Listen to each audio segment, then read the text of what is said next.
The Aquaus 360 for toilet easily installs on standard toilets, like this one with a flexible water supply line in less than 10 minutes without tools or a plumber. If your toilet has a hard water supply line like this toilet, please watch the video on the RinseWorks website, How to Replace Your Hard Water Supply Line. To install the Aquaus 360 T-valve, first shut off the toilet's water by turning the valve handle clockwise. Then flush the toilet, holding the flush lever until all the water has drained, except for a small amount of water left in the bottom of the tank. Next, place a towel or shallow pan below the waterline connection area.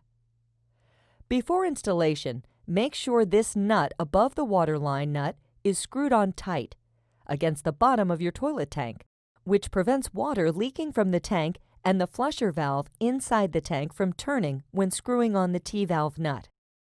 If there is leaking from this nut, please see the troubleshooting video on RinseWorks website. Now, unscrew the hand-tight water supply line nut by turning it clockwise, which should unscrew by hand. If the nut will not turn, you may need to use pliers to loosen the nut. After the waterline nut is unscrewed, make sure the rubber washer is still in the nut and not damaged, cracked, or brittle. If the washer is not in the nut, it is stuck inside the threads and must be removed. Now, screw the Aquaus T-valve nut on the toilet threads. First, make sure the washer is in the nut and push to the bottom. Hold the T-valve with both hands so you can hold the nut level. Then, turn the nut counterclockwise, being very careful not to cross-thread the nut. The nut should screw on easily by hand if the threads are lined up correctly. Before fully tightening the nut, position the valve so you can easily reach the on-off safety valve lever while sitting on the toilet. Then finish tightening the nut firmly hand-tight. Do not use pliers to tighten this nut, which could damage the toilet's plastic threads and rubber washer in the nut. Pipe tape or putty are also not needed because the watertight seal is created by the rubber washer in the nut.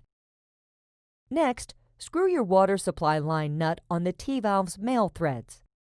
Make sure the washer is pushed to the bottom. Screw the waterline nut on by turning it counterclockwise. Be very careful not to cross-thread the nut. Do not use pipe tape or pipe putty because the watertight seal is created by the rubber washer being screwed on firmly hand-tight. If you have any leaking from your water supply line nut, please watch the troubleshooting video on the RinseWorks website. Now, screw the hose nut on the half-inch T-valve threads. First, remove the plastic hose nut protective covers from both hose nuts, and make sure the rubber washer is in the nut and pushed to the bottom. Then, screw the hose nut on by turning it counterclockwise, firmly hand-tight. The hose nut can also be screwed on the T-valve before screwing the T-valve on the toilet waterline threads. Again, be very careful not to cross-thread the nut. Now, screw the other end of the hose on the sprayer threads. First, make sure the rubber washer is in the nut and push to the bottom. Then, screw the nut on counterclockwise, firmly hand-tight. There is a groove on the bottom of the hose nuts where an adjustable wrench can be placed to turn the nuts tighter if needed. Next, hang the pre-assembled toilet tank clip and spray wand holder over the edge of the tank under the lid.